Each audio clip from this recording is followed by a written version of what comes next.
Ce jour dédié pour la version de l'âme, donc le Ilou Neshama de Israël Isidore Ben Esther Charbit, et pour l'Alia et un bon zivouk pour Shoshana Isabelle Bat Miriam Marie Charbit, Bezrat Hashem. Alors on est parachat Matot et notre cher Amin me demande un peu de parler des lois concernant les Nedarim. Tu dis, je me souviens plus de tous les Nedarim que je fais dans ma vie, comment je peux autoriser cela? Ok, d'abord il faut expliquer qu'il y a deux types de Nedarim. Deux types de vœux. Neder, c'est vœux, d'accord? Il y a des Neder de Horaïta, de la Torah, et d'autres des Rabbanan. Le de Horaïta, c'est quoi? C'est si tu dis que tu vas faire une chose qui n'est pas obligatoire, mais qui est une mitzvah. Si tu dis je vais manger une tomate demain, aucune mitzvah manger une tomate, c'est rien. Si tu dis demain je vais mettre les tefilines, et tu es un homme, et c'est pas Shabbat demain, c'est un jour normal, tu n'as pas fait un neder non plus, parce que tu es obligé. On parle de mitzvah qui n'est pas obligatoire, et tu dis je vais la faire. Je vais aller demain visiter mes parents. Je vais demain lire un chapitre de Tehillim. Je vais demain, voilà, quelqu'un venu me voir aujourd'hui, il a dit ce matin, ok, je ferai une chazara aujourd'hui, de ce truc-là. Et le temps passe, il n'a pas encore fait la chazara. C'est un neder, de la Torah. La Gemara dans le Nedarim dit, il a fait un grand vœu au Dieu d'Israël, quand il dit une chose pareille. Ça, comment on autorise? Avec Atarat Nedarim. On vient devant trois personnes, dont une qui connaît la procédure, et on essaie de trouver deux choses. Un regret, il regrette qu'il a fait ce vœu, ou qu'il n'a pas dit Bli Neder. Si quelqu'un dit, demain je vais étudier ce chapitre de Tehillim, demain je vais au Kotel, demain je vais prier sur la tombe de Shmuel Hanavi, demain je vais visiter mes parents, ça ce sont des mitzvot, ce sont des Nedarim. S'il dit Bli Neder, pas en penser, il faut le prononcer et s'entendre. Bli Neder, juste après, ou juste avant, ou juste après, c'est pas plus que 7 syllabes, le temps de dire Shalom Alecha Rabbi. Combien? 1 seconde et demie, d'accord? S'il dit Bli Neder, alors c'est pas un Neder, c'est pas un vœu. S'il n'a pas dit, ça devient un vœu. D'accord? Donc comment on autorise ça devant trois personnes? Et la personne qui sait comment on autorise les vœux va, 1, le faire regretter. 2, trouver ce qu'on appelle une ouverture. C'est quoi une ouverture? Que lorsque tu as fait le neder, si tu savais que tu serais arrivé dans une situation pareille, tu n'aurais pas fait le neder. Le neder d'habitude, c'est tu penses à une certaine chose, et dans ce cas-là, c'est un vœu. Mais si tu avais su qu'il y aurait ça et ça et ça et ça, tu n'aurais pas fait le neder. Ça s'appelle un pétard, une ouverture. Il dit oui, si j'avais su, je n'aurais pas fait de neder. Maintenant, il faut un regret. Alors, tu regrettes que tu n'as pas dit Bli Neder? Il dit oui. Alors, les trois disent Moutarlar, Moutarlar, Moutarlar, ce neder est autorisé, c'est terminé. D'accord? Maintenant, il y a des nedarim qui sont des rabbanan. C'est quoi des rabbanan? C'est moins grave. Et pour l'autoriser, c'est extrêmement simple. C'est si quelqu'un il a fait 3 fois de suite une mitzvah non obligatoire. Il a pris par exemple que c'est bien le matin, fin de Shazedheim, de faire pas 6 fois, de faire 8 fois. Et il a fait ça 3 fois de suite. Ou il a prié au net 3 fois de suite. C'est bien, Nes, allez, je prie au net 3 fois de suite. Ou il a fait Tikkun Rachel, Tikkun Léa, Tikkun Chatzot, d'accord? Maintenant, pendant les 3 semaines, c'est bien de faire Tikkun Rachel l'après-midi. Il a fait 3 fois de suite. Il n'a pas dit Bli Neder. Comment il faut dire? Il faut dire Bli Neder, je prends sur moi la coutume de faire Tikkun Chatzot, de faire les Tatadaim 8 fois, de faire toutes ces choses-là qui ne sont pas obligatoires, elle est Bli Neder. Ça, et pour toute ma vie. Comme ça, il est tranquille toute sa vie. S'il a fait ça, c'est bon. Ce truc pour toute la vie, on le fait. On le fait quand? On le fait le soir de Yom Kippour, de Kol Nidre, qu'on demande à Dieu d'autoriser tous les Nedarim qu'on a fait, et qu'on dit que tout ce qu'on va faire dorénavant, ce ne sera pas un vrai Neder. Ce n'est pas suffisant, ça ne marche pas. Ça aide, mais ce n'est pas suffisant. Donc il faut une Atarat Nedarim. Alors, pour ces cas-là, ou un autre cas aussi, c'est si quelqu'un maintenant, il a fait une fois même une coutume non obligatoire. Quelle mitzvah? Comme je dis, il était allé au mikvé ce matin, il a fait 8 fois le Nitzatadaim du matin, il a fait Tikkun Chatzot. Mais quand il a fait, il a pensé, ah c'est bien, je vais continuer. S'il a pensé qu'il allait continuer, plus de 3 fois ou plus, ça devient un neder même en une seule fois.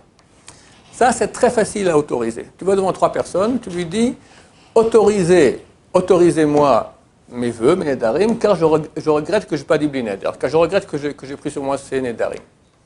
Ils ne savent même pas de quoi tu parles. Ils te disent Moutarlar, Moutarlar, Moutarlar, c'est autorisé. Et dans les synagogues ici en Israël, Sfarad, tous les vendredis matin, ils font cela. Ils se mettent tous ensemble et ils disent encore, ou bien il y a trois qui s'assoient et ils disent, oh bon, tout le monde encore dit, chers amis, autorisez-moi tous les nédarim que j'ai faits, etc., etc. Et ils disent moutarlar, moutarlar, moutarlar, terminé. Voilà, c'est très simple. Il y a encore, on peut aussi autoriser par cette façon très simple, même des nédarim d'Oraïta. Quelqu'un, il a dit qu'il allait faire, s'il a oublié. Il a oublié, il ne sait plus, il ne sait plus. Il vient à la yeshiva, il a 22 ans, dans sa vie, il a dit 40 000 fois des nédarim, il ne sait plus rien du tout, tout oublié. Alors, il peut aller devant trois personnes, leur dire, écoutez, autorisez-moi les nédarim que j'ai faits, car je les ai oubliés et je regrette que je les ai faits. Ils disent moutarlar, moutarlar, moutarlar, terminé. D'accord? Maintenant, je dis encore une chose supplémentaire que cela. Il y a deux choses qui s'autorisent comme ça avec des autorisations. Ce sont les nédarim et ce sont les shvuot. Ce sont les serments. Quelqu'un qui a juré de faire quelque chose. D'accord?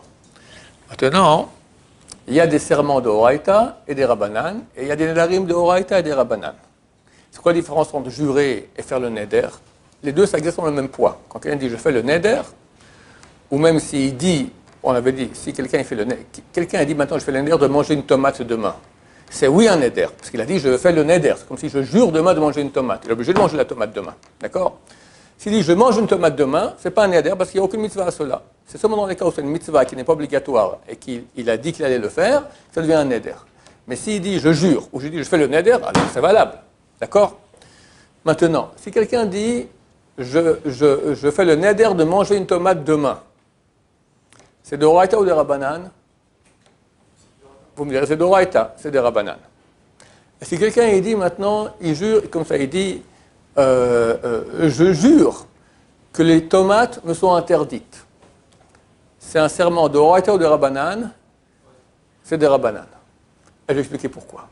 Il y a une notion qui s'appelle Isur Chefsa et Isur Gavra. Une interdiction qui concerne l'objet et une interdiction qui concerne la personne.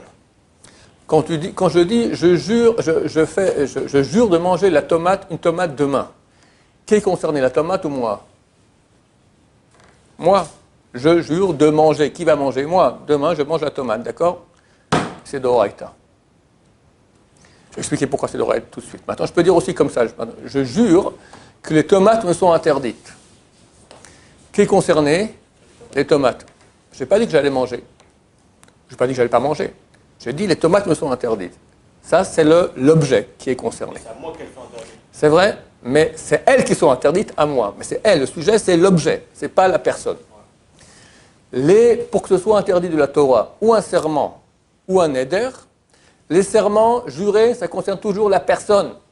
Je m'interdis de tomate. Exactement. Je ne mangerai pas de tomate, ou je mangerai une tomate. Ça, c'est, si je jure, d'accord, c'est d'Oraïta. Si je jure que les tomates me sont interdites, c'est des Rabbanan, parce que les serments vont toujours sur la personne. Les nédarim, ça va seulement sur l'objet. Si quelqu'un dit l'inverse, c'est exactement. Si quelqu'un dit je fais le neder de manger une tomate demain, ce n'est pas un neder d'Oraïta, c'est un neder des Rabbanan. Si il dit les tomates me sont interdites, je fais le neder que les tomates me sont interdites, alors c'est un neder d'Oraïta. Les nedarim et serments d'Oraïta se font avec trois personnes, avec petach harata, ouverture et regret, comme j'ai expliqué. Quand c'est des Rabbanan, on peut le faire très simplement devant trois personnes en disant. C'est vrai qu'on a coutume actuellement, c'est que même pour un neder des Rabbanan, on le fait avec petach harata. Mais du point de vue strict, tu peux faire avec trois personnes en disant je regrette et c'est terminé. Et tu dis moutarlah, c'est terminé. Moi, je ne savais même pas que c'était une khumra qu'après aller aux toilettes, avec le kéli, moi, depuis que je suis enfant, on m'a toujours montré que. Très bien. Alors, si quelqu'un maintenant, il a cru que c'était une loi obligatoire, comme tu dis maintenant, la majorité des êtres humains, des juifs, croient qu'après qu'on sorte aux toilettes, après qu'on va aux toilettes, on doit se laver les mains avec un ustensile 3 fois de suite. Après, il apprend que ce n'est pas du tout obligatoire, c'est juste une mesure de piété. Même s'il a fait 1 million de fois ça, ce n'est pas un éder. Parce qu'il croyait que c'était obligatoire. Mais du moment qu'il a su, il a continué, sans dire bin éder, au bout de 3 fois, ou même s'il a continué une fois en pensant qu'il allait continuer, ou il a fait 3 fois de suite sans rien penser du tout, ça devient un éder des Rabbanan. C'est complexe. Pour ça que si tu te souviens plus, c'est pas si complexe. Sur le terrain maintenant, quelqu'un ne se souvient plus de rien du tout, il va devant 3 personnes, il dit autorisez-moi tous mes nédarim car je regrette que je les ai faits. Ils te disent moutarlar, terminé. Combien de temps ça prend? C'est tout bête, pas besoin ni de rabbin, ni rien de 3 personnes, c'est tout. Dès que c'est fini, il doit dire que tout ce qu'il va faire à l'avenir, c'est Bli Neder. Oui, mais ça, je te dis qu'on dit à Yom Kippour, à Kol Neder, on dit ça, que tout ce que je ferai à l'avenir sera Bli Neder. Ça marche pas, ça marche qu'à moitié. C'est quand il commence une coutume, il doit avoir la présence d'esprit de dire attention, cette coutume, elle est Bli Neder. Toute la vie, très bien. Ça marche. Pour toute la vie, c'est bon. Pour cette coutume-là, oui. Si quelqu'un il a dit je jure, après non, je promets, si c'est corrigé avant que passe le temps de dire 7 syllabes. 7. Sheva. Shalom Alecha Rabbi. Shalom Alecha Rabbi. Quelqu'un du temps du temple, d'accord il a fait un témoignage. Il a dit j'ai vu Moshe tuer Yitzhak. D'accord? Puis c'est un faux témoignage. Et tout ce qu'il dit, après il dit non, en fait, je vous raconte des histoires, c'est faux, je regrette. D'accord? S'il y a le temps de dire 7 syllabes qui sont passées, il ne peut plus se rétracter. Et si quelqu'un vient lui dire, il dit, t'es un faux témoin, parce qu'au même moment que tu dis que ça a eu lieu, tu étais avec moi à Boomplitz, d'accord? On le tue, le type. Il dit, mais je vous ai dit après que c'est faux, c'était tout faux. Bon, Habibi, tu peux te rétracter le temps de 7 syllabes, pas plus. Dans tout, c'est comme ça. Quelqu'un, il a fait Bourré à Geffen. Non, Chacon à Bitvaro. D'accord, après un coca, il a fait Bourré à Geffen. Alors, si le il a duré plus que 7 syllabes, c'est mort. Bon, je me connais mon il doit le battre là. Si il a récupéré avant, ça va. Des fois, c'est terrible. Ou d'Amida, tu te trompes non, c'est ça, puis tu te trompes deuxième fois. Non, c'est pas celle-là, il faut arriver vite. Après, il y avait 7 secondes, il y avait pas, il y avait 7, il n'y avait pas 8. Oh là là. Des fois, c'est des trucs infernaux. Par la pensée, vous avez dit qu'il n'y a que la tzedaka Par la pensée. Il y a 2 types de neder qui sont même par la pensée. La tzedaka et le jeûne. Mais il faut une pensée claire. Demain, je jeûne. Ah ouais, c'est précis, c'est demain je jeûne. Ouais. C'est pas je ferai un jour. Ferai un jour. Si tu dis je ferai un jour, tu penses que vraiment tu feras un jour, c'est aussi un neder. Tzedaka aussi, il faut faire attention. Tzedaka, des fois tu vas à un dîner de gala, on te chauffe, et puis allez, je vais donner 1000 euros. Après tu sors, ça va pas mon vieux, 1000 euros. Trop tard, Balthazar. Tu t'en mets dans la tête, c'est un neder, bien sûr. Un neder très dur à autoriser. Neder tzedaka, c'est pas du tout facile à autoriser. Depuis on n'autorise pas. Baruch Adonai, l'olam, amen va amen.